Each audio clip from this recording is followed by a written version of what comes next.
nosso primeiro diário de gravidez. Hoje eu vou contar pra vocês como que foi meu primeiro trimestre dessa aventura. Eu acredito que para as mamães que estão me assistindo e para as gravidinhas de plantão. O primeiro trimestre, gente, é quando eu acho que cai a ficha, quando tudo muda, quando você é tomada por um turbilhão de emoções e de dúvidas e de medos e de um monte de coisa. São muitas emoções ao mesmo tempo, então eu vou dividir com vocês. Peguei aqui algumas perguntinhas que me fizeram e vou dividir com vocês um pouco dessa minha experiência, um pouco da minha vivência. Sou mamãe de primeira viagem, então esse é o nosso primeiro diário que tá muito especial. Se você chegou agora no canal, lembra de se inscrever, de ativar as notificações no sininho para receber todos os vídeos em primeira mão e de já deixar o seu joinha, porque, gente, sério, tá sendo maravilhoso ter vocês por perto nessa fase tão maravilhosa e eu creio que a gente tá amando a interação de vocês, as dicas e todo esse carinho. Então, bora começar o nosso diário do primeiro trimestre? Bom, eu até fiz uma listinha aqui pra não esquecer de nada, porque uma das coisas que acontece com a nossa cabeça de mamãe é que a gente fica meio avoada. E dizem mesmo que a gente pode ter uma perda de memória recente, mas é aquela coisa, gente, uma dica que eu dou pra vocês. Você vai ler muita coisa, você vai ouvir muita coisa, mas filtra. Porque não se prenda àquilo que você lê, àquilo que você ouve, porque cada caso é um caso, cada gestação é uma gestação. E existe, assim, muitas diferenças entre nós, entre o nosso corpo, entre as nossas gestações. Então não quer dizer que se você leu que você vai ficar com perda de memória recente, que você vai ficar com perda de memória recente. Pode ser que não. Eu tô tendo um pouco de leseira, mas é que eu acho que tem muita coisa na minha cabeça mesmo, então isso é natural. Mas vamos lá. Eu descobri muito cedo, gente. O ano passado, em outubro, parei de tomar o anticoncepcional. Na verdade, eu usava o anel. Parei. E eu queria que a gente decidiu que a hora que tivesse que vir, a hora que o Papai do Céu quisesse que viesse um bebê, viria. Então a gente não fez tabelinha, não fez muitos planos, não ficou contando. A gente deixou as coisas acontecerem e fluírem conforme a lei do universo, a lei do divino. Então pra gente, assim, veio na hora que tinha que vir. Eu fiquei muito desregulada nesse período. Então por vários meses eu não tive menstruação.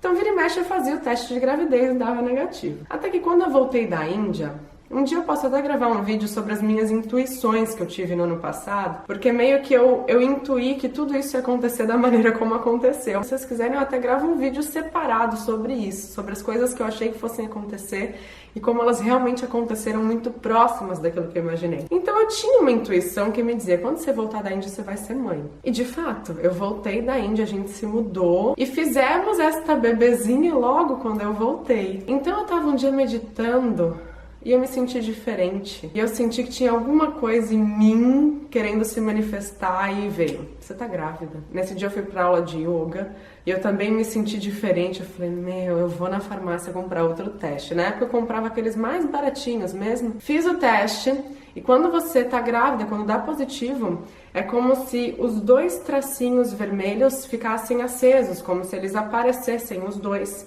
E o meu ficou um aceso e um mais ou menos, que a gente não pode dizer que é um mais ou menos grávida, mas é quando eles dizem, é um positivo, porém faça de novo para ter certeza. E aí no dia seguinte eu comprei o teste digital. Eu contei pro Krika nessa noite, então foi aquele chororó, ai, será que estamos grávidas? Não sei o que, a gente ficou super feliz. E no dia seguinte de manhã aproveitei o primeiro xixi do dia, que diz que é o que dá mais certo, né? E comprei já o teste, o digital, que vem com as semanas da gestação e tudo mais. E daí deu 2, 3 semanas, era bem no comecinho, daí contando da data da menstruação que eu não tive essa última menstruação, gente, olha isso. Contando da data, daria assim, mais ou menos 4 semanas a 5 semanas, porque você passa a contar a gestação da data da menstruação, né? Você vai se basear por isso e não da data da fecundação necessariamente. E daí é aquela loucura, gente. Muitas dúvidas vêm, muitas inseguranças vêm. Eu imagino que seja natural e é uma fase que você também fica assim, eu não posso contar, eu devo contar. Eu contei para as pessoas próximas, contei para minha mãe e fui logo no meu médico, o mesmo médico que fez o parto da minha mãe, que cuida de mim há, sei lá, quase 20 anos. Eu fui nele e eu confio muito nele. E contei pra ele, e daí ele me pediu alguns exames, me deu algumas orientações, me deixou mais tranquila. E foi quando eu comecei também, gente, a pesquisar, né? A ler na internet, buscar mais sobre isso. Falei com a minha terapeuta, ela me indicou uma leitura também. Então, assim, foi maravilhoso poder contar com algumas pessoas-chave nesse começo, quando você tá tão frágil, assim, quando é tudo tão novo, especialmente na primeira gestação, né? Pra quem já teve outras gestações, eu imagino que você vai ficando meio craque no negócio. Mas, gente, pra primeira, realmente assim é um turbilhão de pensamentos e de emoções. As primeiras mudanças no corpo, gente, eu me senti grávida logo do começo, assim, eu percebia que a minha barriga já estava aparecendo. É muito engraçado, né? Tem pessoas que a barriga quase não aparece até o quarto, quinto mês. A minha já estava aparecendo logo de cara e eu achava que as roupas marcavam e tudo, mas é a primeira vez na vida que as pessoas vão falar que você tá barrigudo e você vai ficar muito feliz por isso. Então, toda vez você fala, ai que barrigão, ai que barriga, meu, que maravilhoso. Eu não lembro exatamente em qual semana, mas acho que assim, nos 2 primeiros meses foi quando eu senti mais diferenças, assim, no sono, na fome, muito sono, uma fome assim que vinha de repente. Teve uma noite que eu levantei 4 vezes, 2 para fazer xixi e 2 com fome. Comi muito arroz, feijão preto e ovo, comi muito pepino. Mas eu não tive assim, tipo, desejos muito loucos assim, era uma vontade de comer e eu tinha que mudar meu cardápio sempre, não podia ficar comendo a mesma coisa. O arroz, feijão e ovo foi o que mais perdurou, porque de resto eu fazia, daí comia, daí depois, não quero agora outra coisa. E foi o que o meu médico falou. Juliana, fracione as suas refeições, come o mais diversificado possível, e foi isso que eu fiz. Eu já como bem diversificado, gente, isso é uma realidade. E fracionar as refeições eu acabei fazendo mais. Por quê? Eu não tive enjoo, eu não vomitei, eu não tive náusea, eu não tive esse tipo de mal-estar. Nenhum dia da minha gestação. Só que, se eu ficasse no limite da fome, quando a fome vem, parece que ela vem arrebatadora, assim, tipo, é um negócio muito rápido. Começou uma fominha, daqui a pouco, eu preciso comer. Dá um desespero. E se eu demorasse pra comer, eu começava a ter uma dor, assim, tipo, na região do estômago. Começava a me dar um mal-estar, que não era enjoo, mas era tipo um negócio assim esquisito. Talvez você que teve entende o que eu tô falando. Então, assim, sentiu fome, tem que comer. Carregava fruta na bolsa, bolachinha integral, algumas coisas assim, algumas castanhas, porque, enfim, você tem que estar preparada. Os peitos começaram a crescer muito rápido. Minha gente, eu acho que eu já aumentei um tamanho de sutiã, mas na verdade eu nem comprei assim sutiã, eu fui usando, eu gosto muito de usar top, eu tô usando um top agora desses de microfibra que não tem o aro. Eu detesto coisa me apertando, ainda mais agora. Então eu comecei a ler muitos relatos de grávidas e de mamães que não gostaram ou não se adaptaram aos sutiãs para mamães, inclusive aqueles para amamentação, e que preferiam top muito mais. Eu falei, bom, é isso, se eu tiver que comprar top, vai ser top. Então eu usei os tops que eu já tinha de microfibra. Tive que comprar um sutiã, tomara que caia um tamanho maior aqui na Dinamarca, porque eu tenho algumas roupas que ficam assim e o peito tá tão grande que não dá mais. Eu vivia sem sutiã, adorava ficar sem sutiã. E é desconfortável, especialmente quando ele tá sensível, quando ele tá doendo. Eu tive que dormir algumas noites com top e ajudou bastante, porque fica muito sensível. E fica duro e fica lindo. Sensível, porém lindo. Ame seus peitos, porque eles estão gerando uma vida aqui também, né? Então a gente tem que agradecer pelos peitos crescerem e doerem, é sinal que o corpo tá mudando, que tá se preparando. Então assim, gratidão por cada mudança, sério mesmo, doía, mas eu falava, não, peito, é isso aí. Tá tudo lindo, continua, fabrica leite. Eu acho que é importante a gente manter essa gratidão com o nosso corpo e com aquilo que o divino tá permitindo que aconteça com a gente, sabe? Muitas vezes são os nossos pensamentos, se a gente se sente mal, se a gente se retrai, são esses pensamentos que talvez futuramente desencadeiem coisas não tão legais. Então, assim, agradece pelas mudanças na medida do possível. Eu imagino para quem tá vomitando muito, deva ser difícil fazer isso, mas enfim. A parte que dá um medo, gente, eu tive o sangramento das 4 semanas, deixei o nome aí disso exatamente na tela pra vocês, porque agora de cabeça eu não lembrava. E daí eu fiquei assustadíssima. Parecia muito uma menstruação, só que é um sangue mais escuro, é como se fosse um escape. Não é o volume de uma menstruação, mas escape é como se fosse aquele corrimento de sangue que quando você tá desregulada, ele acaba vindo, enfim. É um sangue escuro, denso, pra muitas mulheres ele tem a cor da borra de um café, o meu era um pouquinho mais vinho, um vinho escuro, e isso é bom. Se o seu sangramento for claro, pelo que eu li, tanto no livro do que esperar quando você está esperando, nos sites e nos fóruns e conversando com o meu médico, quando o sangue é muito claro, aí sim, tudo bem. Talvez seja um motivo para se preocupar, talvez não, mas o sangue escuro, tudo bem. Nessas 4 semanas quer dizer que o embriãozinho, ele se alocou ali na parede do útero e isso pode gerar um sangramento. O seu médico vai te explicar melhor, sua médica vai te explicar melhor, tô falando assim o que eu sei por alto. E assim, é assustador. Eu fiquei sábado e domingo sangrando com tipo uma goteirinha de sangue, mostrei pro Cri que a gente tem que ser amigo nessa hora, é uma intimidade necessária, porque eu tava desesperada. Chamei ele, mostrei e daí a gente foi procurar. E até então eu não tinha falado assim com muitas amigas, porque era super no começo, né? Então tá aí, né? Porque eu descobri logo no comecinho. Talvez se você não tivesse descoberto, ia achar que era uma menstruação fora de hora. Consegui falar com o meu médico, assim, no final de semana mesmo. Eu não tinha o celular dele, eu não queria incomodar, mas a minha mãe conseguiu achar ele. E ele falou para eu ficar de repouso físico, repouso sexual e fazer um ultrassom de emergência. E a gente fez essa ultrassonografia. Aparecia que estava implantado bonitinho, era bem pequenininho, embriãozinho, uma bolinha no meu útero, não tinha ainda coraçãozinho, não batia nada, mas estava lá. Uma semana depois eu refiz o exame, fiz outra ultrassonografia e aparecia assim que o embriãozinho estava crescendo normalmente, no tamanho certo para aquela semana, só que eu tinha uma região de hematoma no útero, mas os médicos, tanto a médica que fez a ultrassonografia quanto o meu médico falaram que era normal, então eu tive que fazer repouso absoluto, físico e sexual, gente, por um bom tempo. Até que eu pudesse fazer o ultrassom do primeiro trimestre, que é o morfológico, que é um dos exames mais importantes. Então eu tive que ficar bem quietinha, eu não ia nas aulas de yoga, eu ficava de boa, assim, meditando bastante em casa. Porque o corpo tá sensível, né, gente? Então eu segui à risca aquilo que me falaram, mas eu acho que cada um é dono da sua consciência e naturalmente você vai sentir o que o seu corpo tá pedindo. Se tá com muito sono, se você puder dormir um pouco mais, durma. Se você tá com fome, come, mas come as coisas boas, se alimenta com coisas ricas em nutrientes. Eu aprendi a pensar em qualidade, em quantidade de nutrientes, não necessariamente em quantidade de comida, mas o que essa comida tá dando pro meu bebê. Sobre o peso, né? É meio esquisito isso. Posso dizer pra vocês que pensar que engordar é uma coisa boa parecia algo estranho pra mim, mas já entrou na minha cabeça. Eu vim acompanhando meu peso. No começo eu não ganhei muito peso, não. Nos 3 primeiros meses, que é o que a gente tá falando aqui, né?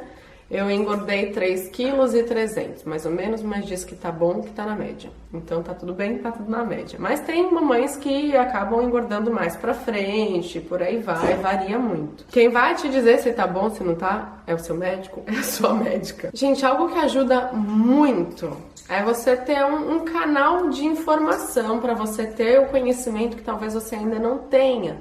Então eu entrava em site aquele aplicativo Baby Center, é fantástico, gente, o site deles para você ver semana a semana o que tá mudando no seu corpo, o que tá mudando com o seu bebê, o que tá acontecendo com o feto, possíveis sintomas, outros depoimentos de mães.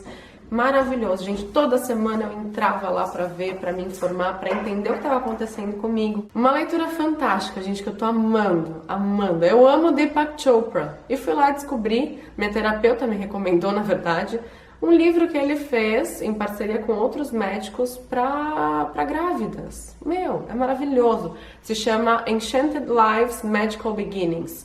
E eu não achei no Brasil, na verdade tinha até no Mercado Livre em português, que eu acho que, eu deixo aqui embaixo o nome em português que agora eu não lembro, era muito caro, eu comprei pelo Amazon, mandei para o Brasil, mas tem um outro site que você pode comprar livros da Inglaterra e não cobra frete, demora um pouquinho. Eu vou deixar esses links de livro, gente, no post no blog, eu prefiro organizar dessa forma, sabe? Então por lá vocês acessam o nome e onde que dá pra comprar. Pra quem não sabe inglês e não consegue ler um livro em inglês, tem em espanhol também, que fica um pouquinho mais próximo. E em português, gente, esgotado em todas as livrarias e não dava nem pra encomendar, então não sei se o livro continua vindo pro Brasil de fato. Se você tiver uma sugestão, deixa aqui nos comentários, eu acho super válido também que vocês compartilhem comigo livros maravilhosos, sites maravilhosos, blogs maravilhosos, blogueiras maravilhosas, quero saber de tudo. Eu sei que bastante gente que me segue aqui gosta das dicas de beleza. Gente, descobriu que tá grávida, fala com a sua dermatologista ou com o seu dermatologista ou com o obstetra. Pergunta o que evitar nos cosméticos, gente. Claro que cada médico vai ter o seu ponto de vista, mas assim, o que eu cortei da minha rotina de beleza? Coisas com ácido, especialmente ácido salicílico. Tem alguns ácidos que são permitidos usar durante a gravidez, se eu não me engano, é o glicólico, um percentual baixo, mas gente, na boa, eu não quis arriscar, então eu tirei tudo que tinha ácido da minha rotina, tudo que tinha parabeno, eu já não gostava das coisas com parabeno, então que tem parabeno, eu não vou aqui entrar em detalhes do porquê, é interessante que você procure, questione seu médico ou sua médica, tire suas dúvidas, mas cuidado, porque eventualmente o que você põe na pele, a gente vai para a corrente sanguínea e vai para o bebê, então é muito importante que você se atente aos seus shampoos, aos seus cremes, a tudo que você tá acostumado a colocar, seu sabonete, enfim. É legal você ver isso e ter esse tipo de cuidado. Eu já gostava de uma rotina mais natureba e é ela que eu tô seguindo, usando bastante argila, sem problema nenhum. E cosméticos que tenham fórmulas mais leves, com menos ativos químicos, sem corante, sem muito perfume também, porque perfume tá, né, dá um negócio assim. Perfume dá uma enjoada, não enjoo de vomitar, mas dá uma enjoada, então tô evitando os cheiros muito fortes também. Por muitos e muitos e muitos dias eu saio sem perfume. Com o meu desodorante que eu já ensinei vocês a fazerem aqui, que é todo natural também. E uma coisa é certa, gente, eu falo muito pra vocês aqui no Domingo Zen, que é nosso projeto de domingo, a gente fala de emoções, de comportamento. Mentaliza aquilo que você deseja, não foca naquilo que você não quer, se você não quer enjoar, se você não quer se sentir mal, não. Se vê bem, disposta, se vê saudável, vê seu bebê crescendo feliz.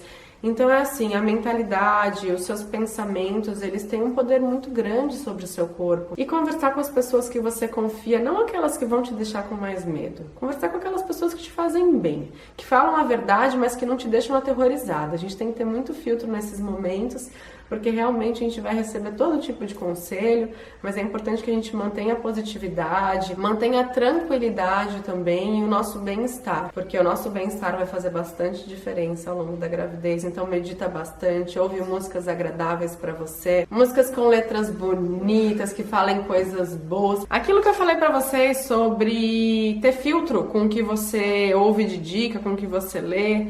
Por exemplo, em determinada semana eu li que era muito possível que você começasse a passar por um processo de prisão de ventre. Eu não tive. Então, assim, eu conversei muito com o meu corpo e nem tudo que você vai ler vai acontecer, nem tudo que te falarem que vai acontecer. Entenda que assim, a gente cria muito da nossa realidade pelo que a gente pensa. Então, se você acreditar em tudo que você lê, olha, muito provavelmente muita coisa vai acontecer, mas assim, receba com carinho as dicas, as coisas que você lê, mas cria também, tipo, uma atmosfera positiva. Não, eu tô ótima, meu intestino vai funcionar super bem, meu peito tá doendo, mas tá ótimo porque ele tá se transformando para produzir leite. Então conversa, sabe, com o seu corpo, para evitar qualquer tipo de neuro. Então vai conversando com você, vocês sabem que isso é super importante, eu sou super a favor e vivo dando esse conselho. Além do sangramento, gente, logo no começo, assim, depois que eu descobri, até os 2 meses, mais ou menos, eu tive bastante cólica. Cólica semelhante à cólica menstrual. Eu era uma pessoa que tinha bastante cólicas bem fortes, chegava a passar mal, mas com o passar dos anos, isso foi ficando cada vez mais suave e eu tive menos sintomas durante os meus períodos. Então, assim, eu tive bastante dor, mas é o útero expandindo, então eu conversava também, para variar com o meu corpo. Ficava deitada, colocava as perninhas para cima, meditava, fazia reiki na minha barriga. Então, assim, gente, cada um vai achar o seu jeitinho de encontrar o próprio conforto. Então, nessas horas, não se desespera, respira fundo e busca o seu próprio conforto da maneira como você já gosta, como você se sente segura. E essas dores foram um pouco chatinhas, mas em nenhum momento eu quis reclamar, porque é o processo da vida e a gente tem que ter gratidão por isso também. Claro que você tem dor, você tem medo. Eu tinha dor, eu ficava com medo. O que será que tá acontecendo? Será que tem alguma coisa de errado? Por isso que é sempre importante a gente tirar as dúvidas com um profissional de confiança e entender que não, tudo bem, certas dores são normais. E observar. Se você puder escrever e fazer um diário daquilo que você está sentindo, e quando você for no médico já levar exatamente as suas dúvidas, aquilo que você sentiu, porque, gente, você vai pro médico, é tanta coisa na sua cabeça, eu mesma já esqueci de perguntar uma coisa ou outra para ele, então é bom que você liste exatamente seus sintomas, as suas dúvidas, as suas inseguranças, para quando for na consulta você realmente sair de lá com o que você precisava saber. Eu vou ficando por aqui, eu quero saber de você, comenta tudo, deixa sugestão de vídeo que vocês queiram ver aqui sobre gravidez e logo tem mais. Eu pretendo toda semana por alguma novidade, seja de look, de rotina ou de diário mesmo. Então vai ser uma maravilha compartilhar tudo isso com vocês. Um grande beijo no seu coração, meu lindez, e até o próximo vídeo. Dá tchau pra elas. Tchau, titias. Tchau, titios.